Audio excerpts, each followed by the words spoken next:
श्री राम ने माँ सीता के बाल क्यों कटवा दिए थे? क्यों महाकुंभ के संगम में डुबकी लगाने से पहले श्री राम ने माता सीता का मुंडन करवा दिया था? क्या ये सच है कि श्री राम ने प्रयागराज के महाकुंभ में अपनी माता कौशल्या जी के बाल कटवा दिए थे? अगर ये सच है तो आखिर श्री राम ने माता सीता और कौशल्या माता के केश क्यों कटवाए थे? आखिर माता सीता को अपने बाल क्यों संगम की त्रिवेणी यानी गंगा, यमुना और सरस्वती नदी के मिलन स्थल पर दान करने पड़े थे? दोस्तों, आपको ये कथा न तो वाल्मीकि रामायण में मिलेगी और न ही ये कथा तुलसीदास रचित रामचरितमानस में कहीं पढ़ने को मिलेगी। ये अनसुनी और दुर्लभ कथा आपको सिर्फ और सिर्फ आनंद रामायण में मिलेगी। दोस्तों, इस कथा के अनुसार श्री राम ने जब रावण का वध कर दिया और वे अयोध्या के राज सिंहासन पर बैठ चुके थे, तब उन्होंने प्रयाग जाकर तीर्थ यात्रा करने का संकल्प लिया था।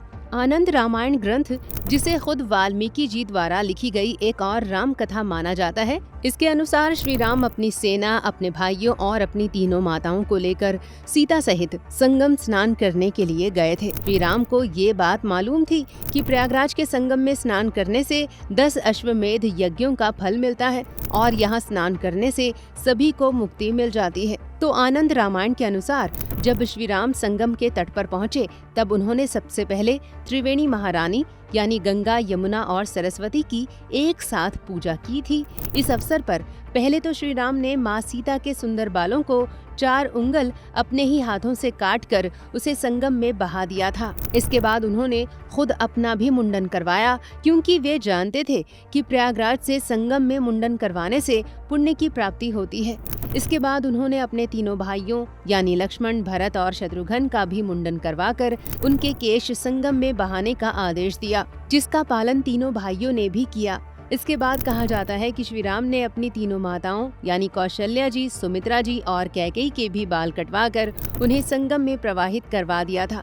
यही नहीं, प्रभु श्री राम ने पूरे माघ महीने तक संगम के तट पर कल्पवास भी किया था, ठीक वैसे ही जैसे देश के साधु संत और नागा बाबा माघ के पूरे महीने तक संगम के तट पर कल्पवास करते हैं। दोस्तों, आनंद रामायण की कथा के अनुसार श्री राम माता सीता अपने भाइयों और माताओं के साथ पुष्पक विमान से प्रयागराज आए थे। प्रयागराज पहुंचने के साथ ही उन्होंने पुष्पक विमान को विदा कर दिया था। सबसे पहले श्री राम ने संगम में गंगा, यमुना और सरस्वती को एक नारियल प्रवाहित करके उनकी पूजा की थी।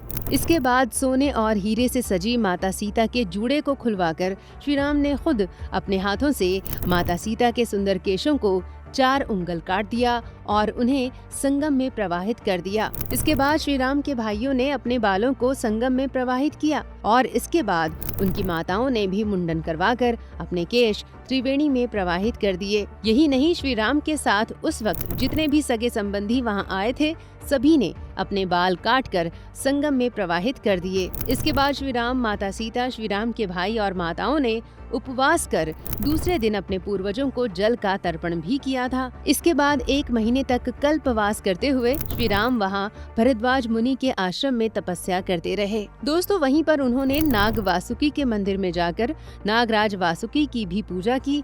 यही नहीं, प्रयाग के संगम तट पर स्थित अक्षयवट की छांव में भी उन्होंने पूजा अर्चना की थी। आनंद रामायण की कथा के अनुसार श्री राम ने संगम के पवित्र जल को हजारों घड़ों में भरवाकर वापस पुष्पक विमान में रखवा दिया था। इन घड़ों को बाद में अयोध्या ले जाया गया था। इसके बाद कहा जाता है कि श्री राम 1 महीने तक प्रयागराज में रहने के बाद विंध्याचल चले गए थे।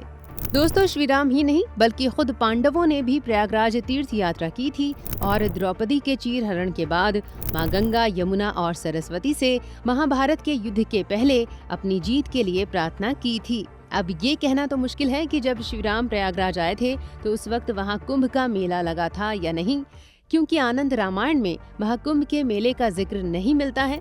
लेकिन आनंद रामायण और महाभारत दोनों ग्रंथों में प्रयागराज के संगम में स्नान करने की महिमा गाई गई है। दोस्तों, जब श्री राम प्रयागराज गए थे तो उस वक्त महाकुंभ चल रहा था या नहीं, ये तो नहीं कहा जा सकता, लेकिन ये जरूर कहा जा सकता है कि श्री राम ठीक उसी माघ महीने में प्रयागराज गए थे, जिस महीने में हर एक 12 वर्ष के बाद प्रयागराज में महाकुंभ का आयोजन होता है। श्री राम ने जिस तरीके से माघ महीने में 1 महीने तक प्रयाग में कल्पवास किया था, उससे ये जरूर इशारा मिलता है कि हो सकता है कि जब श्री राम वहाँ गए थे तो उस वक्त महाकुंभ चल रहा होगा। खैर जो भी हो, लेकिन श्री राम ने प्रयागराज के संगम की महिमा सुनी थी और वे इसीलिए वहाँ गए थे और वहाँ उन्होंने अपना और माता सीता का मुंडन भी करवाया था। साथ ही अपनी माताओं और भाइयों के भी मुंडन करवाए थे। और हाँ, माता सीता का मुंडन सिर्फ प्रतीकात्मक रहा होगा क्योंकि उनके सिर्फ 4 अंगुल बालों का ही दान किया गया था, लेकिन श्री राम की माताओं और उनके भाइयों ने पूरी तरह से अपने बालों का मुंडन करवाया था।